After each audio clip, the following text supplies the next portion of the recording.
Hello everyone, and welcome to our backyard. Today is day 2 of my garden tour. It was just going to get a little bit too long, and so I wanted to split it up into a couple of days. And so yesterday I went through this south part of the gardens. And today I'd like to go through the middle section, the shade bed, and the north garden. My name is Crystal, and I garden along the southeast Texas coast south of Houston in Zone 9B. And it's at the end of April, so this is the time for my April garden tour. Thanks for joining me, and I'm excited to show you my newest garden bed. I'm going to get a little closer. So we just put this garden bed in April. We went to Home Depot to get bricks to match the garden bed that I have right next to it. And we did something a little bit different. We got plastic border that we put down, and it borders nicely so I can use the full extent of the brick for the raised bed and not lose any of the soil. I am so happy with this garden bed. Oh my goodness, I love it. It is in the front of my 5-panel trellis that I grow cardinal climber on. So I'd like to take you through the plants that we have in here now. On this side, on this edge, I have a Salvia nemorosa that's called Rose Marvel that is new to me this year. So this bed is in full sun. I hope it can take the Texas heat okay. I guess we'll see.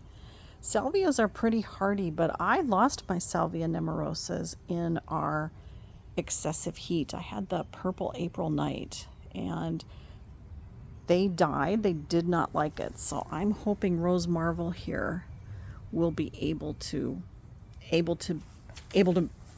thrive, if you will. I have a salvia that I've planted here, which is a part of the Wish salvias. And the Wish salvias are out of Australia that benefit the Make-A-Wish Foundation. This one is called Wishway. It's got that purple calyx. I had these in pots. I bought them this winter, and so they were in pots for a really long time, and they did not like it. And they are just starting now to get leaves and bounce back now that they're planted in the ground. New for me also this year is a dwarf porterweed. This one is a red dwarf. It has very thin spikes, so I'm curious to see how dwarf it's going to be. I have a native yarrow. Yarrow is new for me in my gardens. I really like the foliage. I love the blooms. This looks like it will do well. I'll probably have more yarrow in my gardens. I really like it. This is my second year with Liatris, which is native to Texas. This one is called Gay Feather. It is a butterfly favorite. I love the long spikes of color. I grew Liatris last year. It's supposed to be a perennial for me, but all 3 of mine that I had in this bed died. And I think it was they just weren't established. They did have regular water, but they weren't established, and so I think the excessive heat and drought from last year really got to them.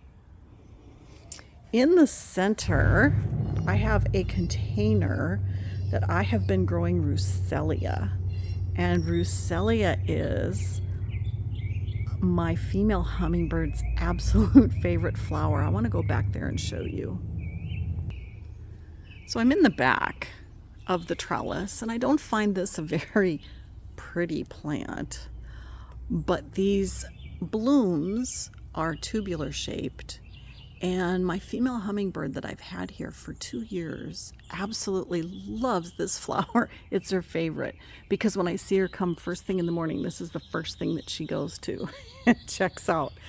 And so I probably will have Rucelia as long as I have her, because she loves this flower. Isn't that silly? But I just love having her in the yard. So I have this trellis system for this particular plant, and it is a vine that grows from seed, and it's an annual vine, and this is called Cardinal Climber. It is a cross between the red cypress vine, and the red morning glory. These leaves are so airy. Anyway, let me come over here. So this vine is a prolific grower, and it will be all over this 5-part trellis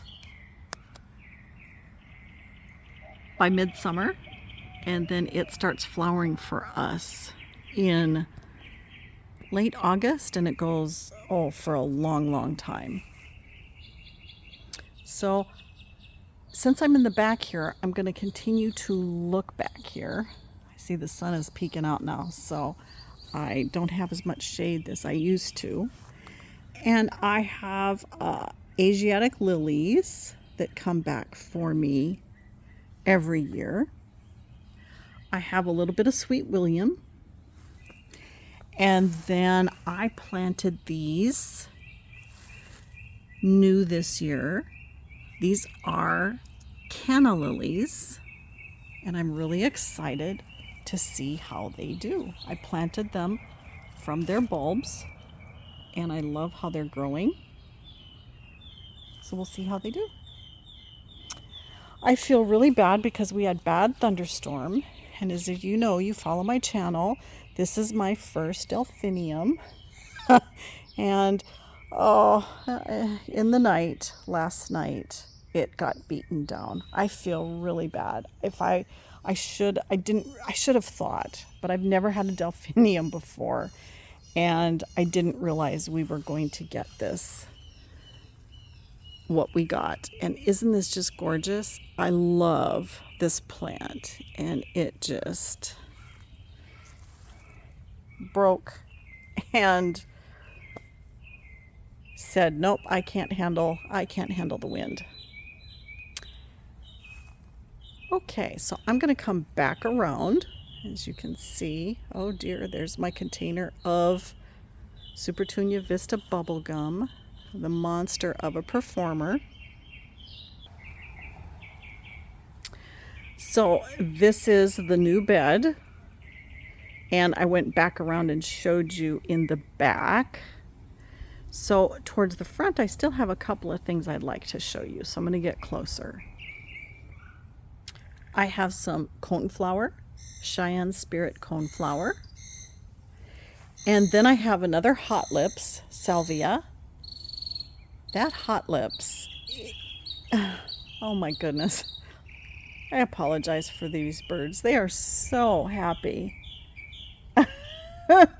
Here, let me show you. Oh, I guess he's gonna fly off there. He was going to get taped, so he decided he better fly off, I guess. This Hot Lips was the same as the Hot Lips. I bought them at the same exact time. They were the same exact height. They looked so similar. And my Hot Lips in the container I was able to get in fairly quickly. This one, it took a while to be able to get into the ground because we were creating this bed and it hadn't been done yet. And so it is a little bit behind, but I fully expect it to recover. And then I have another salvia here from the Wish series. And this is called Ember's Wish. And this salvia will bloom a very beautiful, bright coral color. And again, this was like, yes, like I showed you Wish Way. This one also I had all winter long, and it just didn't appreciate being in its nursery container that long. And so I'm starting to see the new growth now, which really, really, really makes me happy. And then I have my stand of Tithonia. Oh boy. Tithonia is a huge butterfly magnet. And let me see if I can get a better angle. Tithonia, or Mexican sunflower, has a wonderful large flower that the butterfly can easily land on, and they just are such a butterfly magnet. And I have this side, this whole side, dedicated to Tithonia. So we shall see how this goes. And then down here is Cardinal Climber. I've mentioned in my Cardinal Climber video that we have succession planted it. So I'm hoping to have Cardinal Climber blooms for a little bit longer this year. Typically we have them, when they start in August, we'll have them through the late fall, but it would be nice to go until a frost. So we'll see. So in the back of my trellis bed, my new flower bed, raised flower bed that I put in, towards the back here along the fence, I have a vine that I have trellised that is potted, and this is called the Mexican flame vine. And right next to it I have, which is new to me again this year, is canna lilies. And these cannas are El Presidente, and they're supposed to be red. So I'm really excited to see what these look like. I used to have a mandevilla here, and my mandevilla just do not survive any type of frost for me.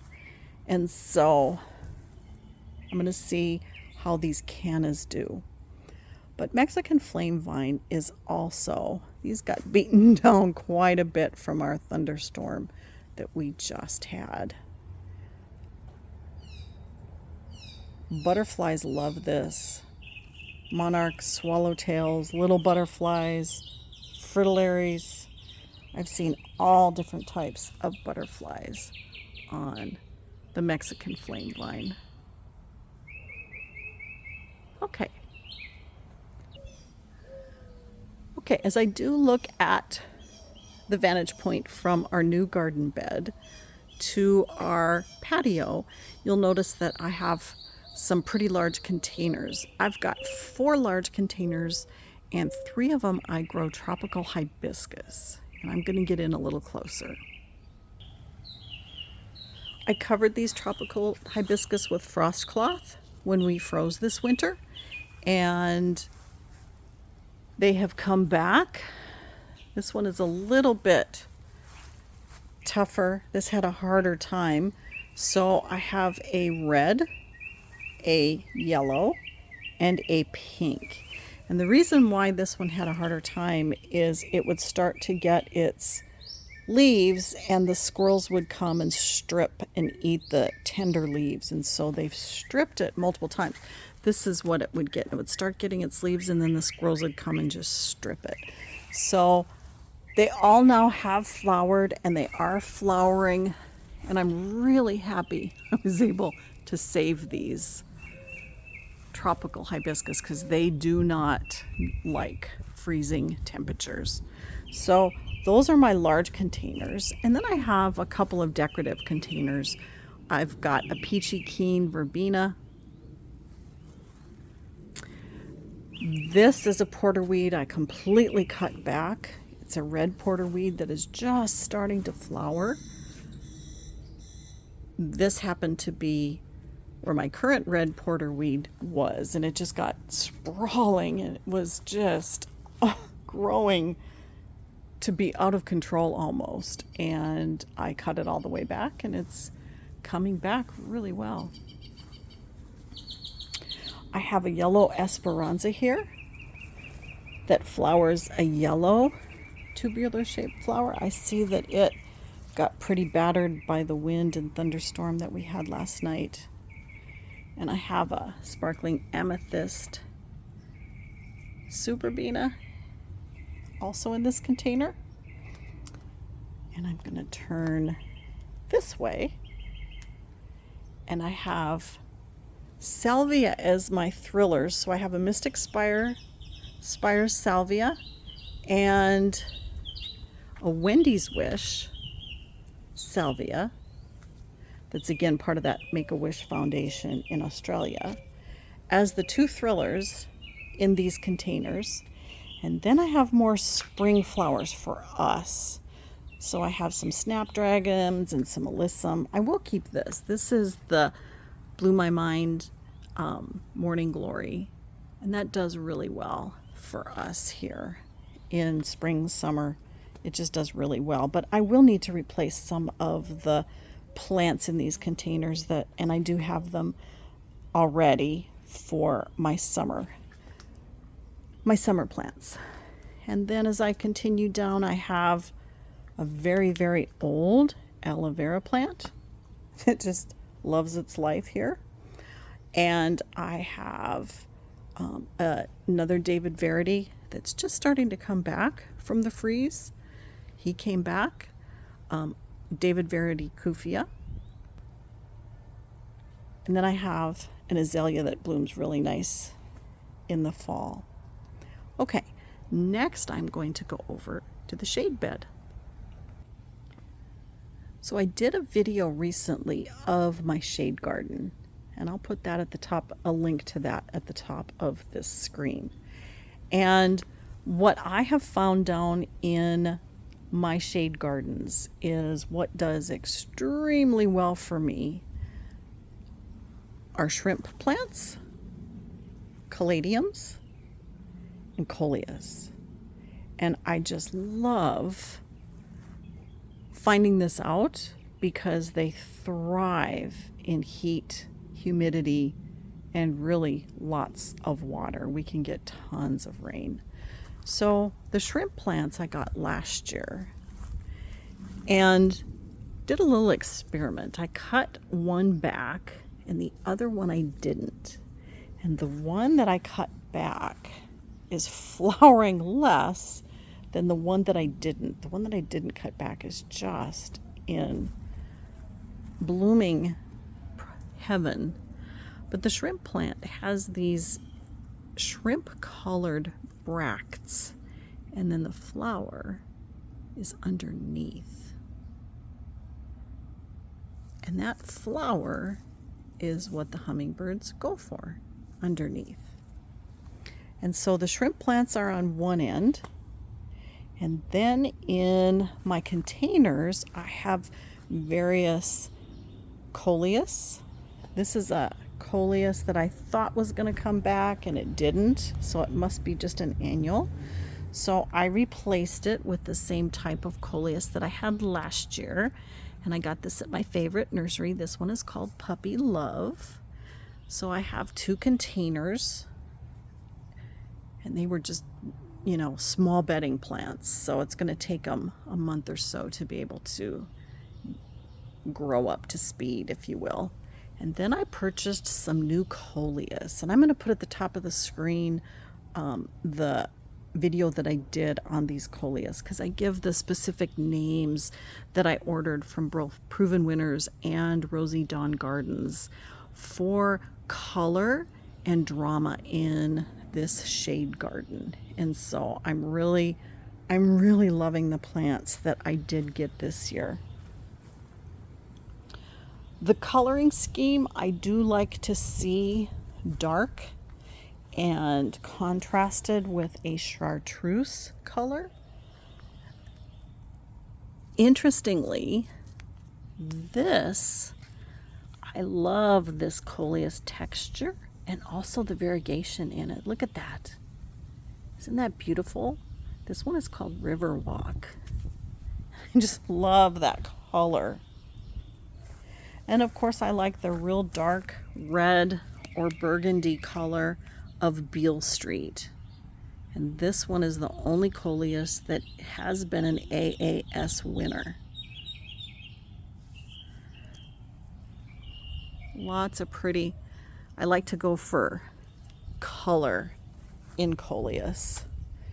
And so as this grows, I'm excited to show you what this looks like, because there shouldn't be any of the mulch that you see. It should be just coleus and then of course plants. So I can't believe how wonderful that this forsythia sage has been growing. Oh my goodness. It's also called Salvia madrensis. And this salvia needs a little bit of shade. And it has huge leaves. Look at this. So this is my hand. Probably best to see on it. It's just amazing. The texture, the color. I love the dark color. And salvia typically blooms in the spring through the fall. This one blooms a beautiful butter yellow, huge 2-foot long bloom spike or calyx. And it doesn't start blooming until like October for me. So it goes all, and if we don't freeze, it'll go all the way through the whole winter. But it will bloom all the way up until frost. So I did something a little bit different this year. I covered this bed this way with leaves and had probably 3 to 4 inches thick of leaves on the plants and around the base, and it really protected this salvia, because the prior year the freeze killed one and the rest had a really hard time coming back. And now this year I have way more, and they just are loving their life here. So I'm really happy with this plant. I love how this looks, and it does grow tall, so you would want it in the back of your border. And then I have El Brito coleus for color and drama on this end. I have it in a container. And if you will notice, my ground cover is getting decimated, and I can't tell you how many caterpillars I've had. It's just been insane with the number of caterpillars that we've had in our white-veined Dutchman's pipevine. And this is what the pipevine swallowtail caterpillar looks like. And they are all over this plant. This ground cover, they've gotten so big. And this ground cover completely was thick all through here. And the reason I have this is for these caterpillars to be successful and grow into the gorgeous pipevine swallowtail butterflies. So let me get in closer.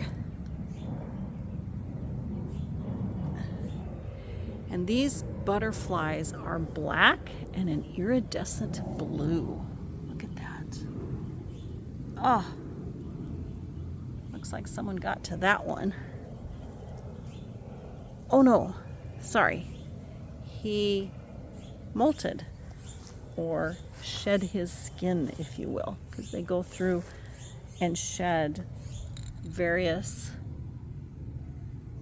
various skins. Look at this. I just have all different sizes, as you can tell as a butterfly gardener. I'm super excited.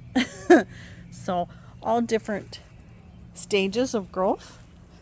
And the part that I love about this is I have so much that they are able to be protected and I can sustain a lot of caterpillars. Interestingly, I'm going to show you this way down in that corner. I found one making a chrysalis. So it walked all the way from this corner down to that one, and that's like 100 feet. Let me show you. Well, this is not something I wanted to see. Fire ants. I hate fire ants. They found my caterpillar that was trying to make a chrysalis. Ugh, I hate these things. I don't know anybody that appreciates fire ants. They're terrible. But anyway, what was interesting is they go all over to find where to make their chrysalises. And so to me, it's amazing that he walked all the way from down there. Anyway, I'm going to go back to the shade bed. So as I look at the white vein Dutchman's pipevine, I also have a woolly Dutchman's pipevine that I have growing up into our red tip tree. And then this year I did something different. I planted caladium bulbs along the east side of our fence. And they're finally coming up. So I have 5 different colors, and each one are starting to come up. Some are farther along than others. But I got these bulbs from Costco, and I thought, you know what, I'm going to try it because caladiums do so well down here. And so I'm really excited to see what they're going to do in ground because I have all my caladiums in containers. So last year I had cardinal climber here, and they didn't grow very well because cardinal climber needs full sun, and they did not get full sun along this fence. So I decided to plant caladiums. So we shall see. All right, now I'm going to take a look at the north bed here. This north bed is the very first bed that I put in. And I have various host plants and nectar plants for butterflies in this bed. That's what my thought process was when I was putting this bed in.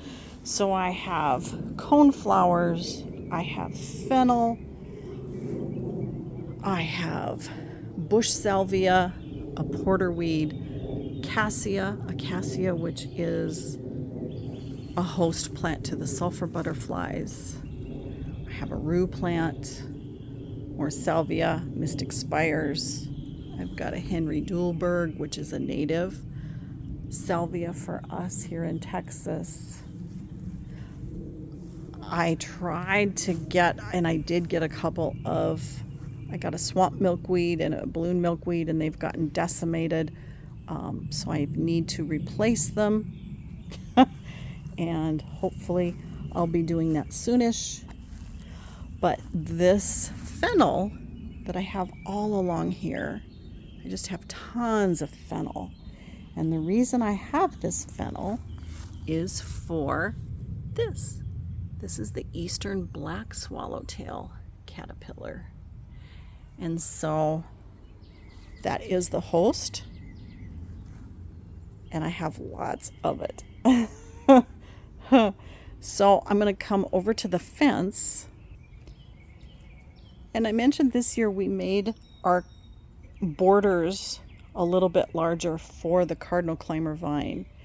And 1, 2, 3, 4, 5. And I have 7 of these borders along the fence. And you can see it's growing up nicely on our fishing line.